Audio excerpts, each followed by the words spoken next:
Bueno, buen día. Otra vez reunidos, una alegría volver a empezar este nuevo video para ustedes. Y esta vez lo voy a hacer con esta frase del libro, Iluminando heridas profundas, un camino de sanación y misión, que ya lo pueden conseguir, está en el Santuario de la Divina Misericordia para los que están en Estados Unidos, en Massachusetts, con el Padre Diego Maximino. Y si no, bueno, por Amazon, y los que están en Argentina por Mercado Libre, en Editorial Duncan, Claretianas. Bueno, con esta frase, ¿sí? El mal se goza robando la esperanza, pero la Iglesia tiene la misión de ser luz para las naciones.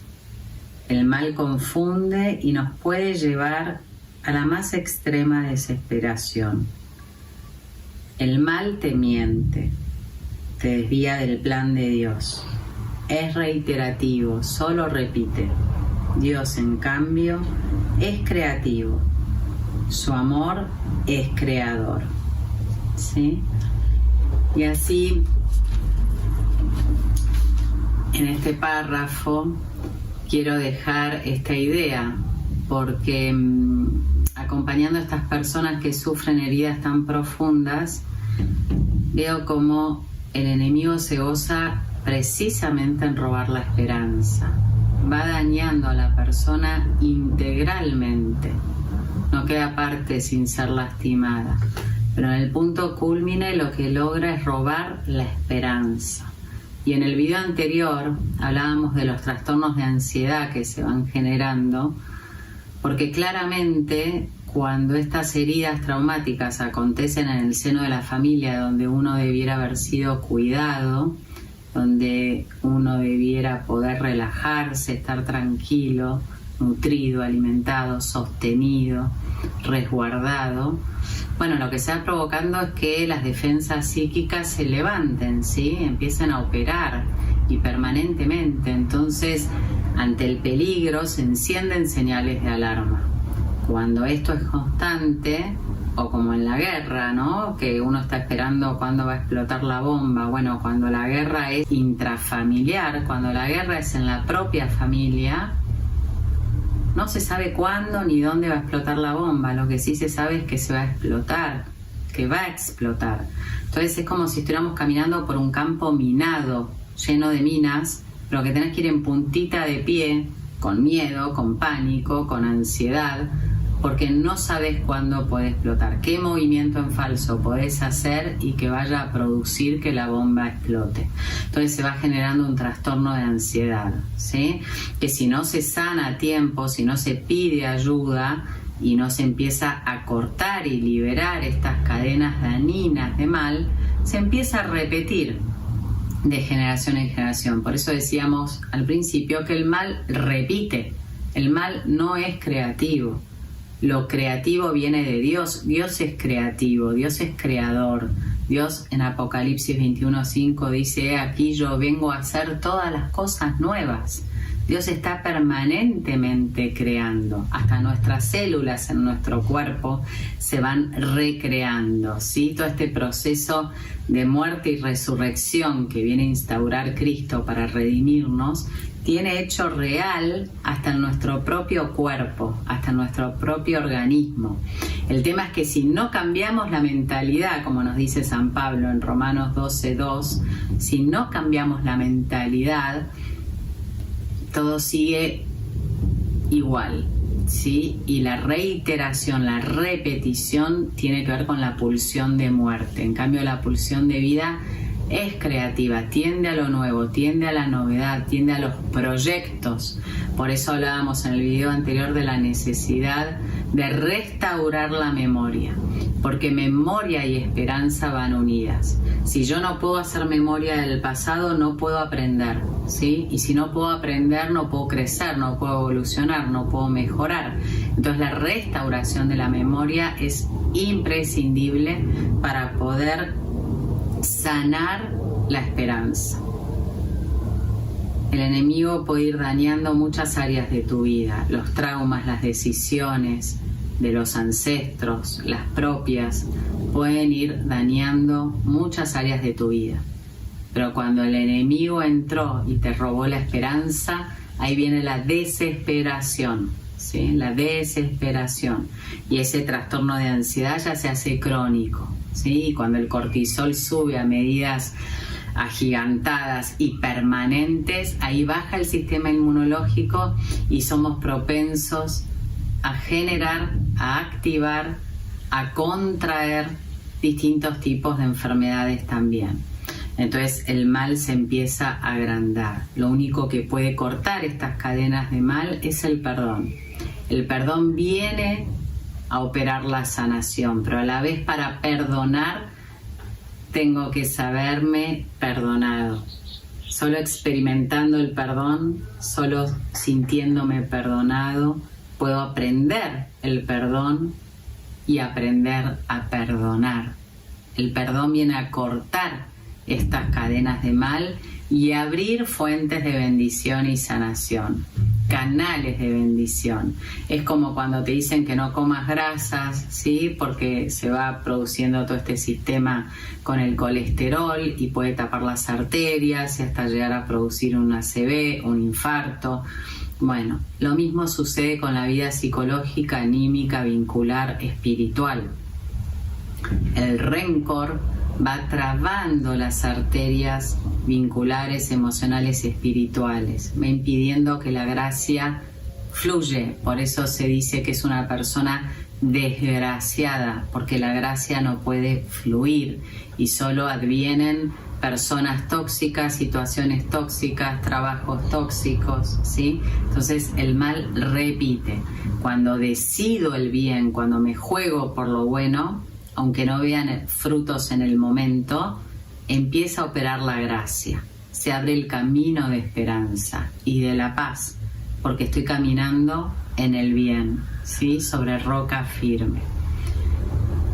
Entonces, para ir terminando este video, quería hacer mención a Juan capítulo 2. Ya en otros videos previos fuimos por el 1, ¿se acuerdan? Y hoy en el 2 me impacta muchísimo porque arranca Juan 2 con las bodas de Caná, María y Jesús, ¿sí? Y Jesús haciendo el primer gran milagro precisamente en una boda, confirmando la sacralidad del matrimonio y la necesidad de la purificación. Para entrar a la boda no solo los novios debían purificarse, sino todos los invitados. Todos los que entraban a una boda debían purificarse. Nos muestra una vez más este grandioso San Juan que el matrimonio es sacramento de misión, no solo para el bien de los novios, no solo para el bien y la salvación y la felicidad de la pareja y de su prole. No es casual, sino meramente providente, que derecho de esta boda en Caná el Señor se va al templo de Jerusalén. Y ahí lo vamos a ver por primera vez experimentando esta emoción de la ira, ¿sí? Pero ira santa, porque en el Señor todo es santo.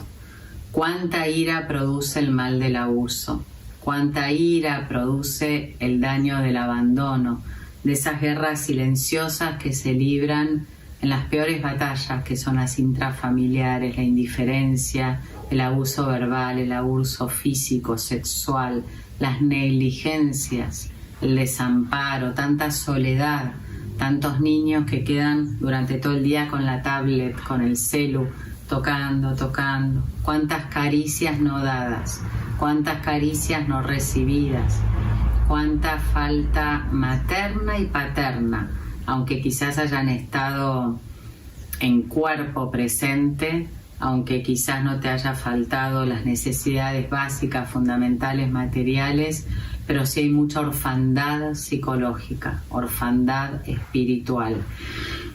Y el Señor de las bodas de Caná se va directo al templo para dar una de las más grandes enseñanzas, ¿sí? Se enoja mucho con los vendedores del templo porque han profanado el templo, la casa de su Padre. Mi casa es casa de oración. el templo es sagrado. Entonces el Señor se enoja, claramente que se enoja. Y lo vemos por primera vez violento, muy violento. Y ya no con palabras, directamente les tira todo. El punto máximo de la violencia, pues sabía que no iban a entender, que no iban a escuchar. Sabía que estaba frente a corazones duros y tenía que dejar de manifiesto la sacralidad del templo. Y claramente no se estaba refiriendo al templo construido con ladrillos, porque él mismo termina diciendo al final del capítulo 2, que los invito a leerlo y a rezarlo: si ustedes destruyen este templo en 3 días, yo lo vuelvo a construir. Ya en el capítulo 2 de Juan estaba anunciando su muerte y su resurrección.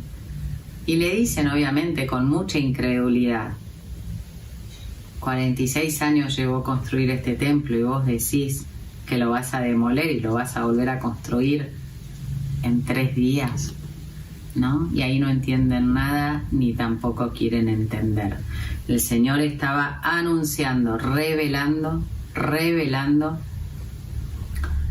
la sacralidad del cuerpo como templo del Espíritu Santo. Cuerpo como templo del Espíritu Santo. Dios no habita en el cielo, ¿sí? Sabemos que es una denominación. Dios es creador omnipotente, está en todo y en todos, pero donde especialmente quiere habitar es en nuestro corazón. Él nos hace templo del Espíritu Santo, templo del Espíritu Santo, cuerpo que ha quedado tantas veces como lugar de trauma, cuerpo que ha quedado tantas veces como lugar de trauma. Y ahí todas esas emociones, todos esos acontecimientos dolorosos, traumáticos, que no han sido elaborados, que no han sido redimidos, quedan instalados, mal instalados, traumáticamente, lastimando el cuerpo, lastimando la capacidad de decidir, de tomar buenas decisiones. El Señor quiere iluminar nuestras conciencias, quiere restaurar nuestra memoria, quiere entrar en ese templo sagrado, en ese sagrario de nuestro corazón, donde hayas hecho lo que hayas hecho, te hayan hecho lo que te hayan hecho, hayas cometido los errores que hayas cometido. Te invito, te propongo en esta semana rezar con esa palabra. Romanos capítulo 8, donde habla del Abba Padre. No vivan como esclavos, no son esclavos, son hijos y herederos del reino, y nada ni nadie podrá separarlos jamás del amor de Dios. Lo dice claramente San Pablo en la carta a los Romanos, y hoy nos lo dice a cada uno de nosotros, a vos y a mí, hijos de Dios, hijos y herederos del reino. Nada puede separarte del amor de Dios, y nada te determina, como decíamos los primeros sábados. La libertad siempre, siempre, siempre sigue estando de tu lado, y principalmente del lado de Dios, que es el que te la regala. ¿Quién te la regala? ¿Quién te la dona gratuitamente? El pasado es pasado, y solo podemos aprender de los errores dejando que el divino terapeuta venga a restaurar la memoria para empezar a tomar nuevas decisiones, para empezar a mirarnos con su mirada, desde su sueño en nosotros, ¿sí? A contemplar el plan de salvación que Dios tiene para nuestras vidas. Por eso decimos una y otra vez más que no podemos cambiar el pasado, pero sí podemos resignificarlo, ¿sí? Entonces dejémonos restaurar en esa memoria, en esos recuerdos dolorosos, en esos traumas que han quedado mal alojados, en el cuerpo, en las decisiones, en los vínculos. Cuántas imágenes distorsionadas, cuántas heridas porque papá no me dio, mamá no me dio, después se trasladan a la pareja, al esposo, a la esposa, ¿sí? Cuántos errores repetimos con nuestros hijos, en igualdad o en el extremo opuesto, que también hace tanto daño. Por lo que nos faltó a nosotros, después los sobreprotegemos y les damos de más, quizás lo que no necesitan, en vez de darles lo bueno para ellos. Para dar lo bueno a nuestros hijos necesitamos detenernos, contemplarlos. Y hoy podemos empezar a tomar nuevas decisiones de bien. ¿Te equivocaste? Déjate reparar. Déjate reparar. Ese es el significado etimológico de restauración. Reparar, como una obra valiosa que se la repara con sumo cuidado, con suma delicadeza, con máxima delicadeza, con el detalle más fino, buscando para cada reparación el pincel adecuado, la pintura adecuada, la luz adecuada, el lugar adecuado, el tiempo adecuado. Necesitamos aprender a contemplar, aprender a parar, a detenernos y recalcular. Pidamos en esta semana la luz del Espíritu Santo para poder vernos tal cual somos, como fuimos creados y para lo que fuimos creados, para poder seguir restaurando esta hermosa trilogía de identidad, vocación y misión. Un abrazo y muy buena semana.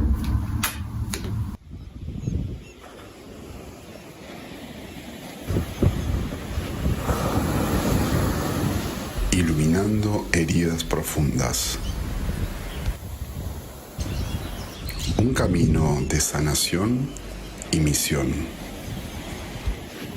Una invitación a sumergirnos en un proceso de restauración personal y familiar.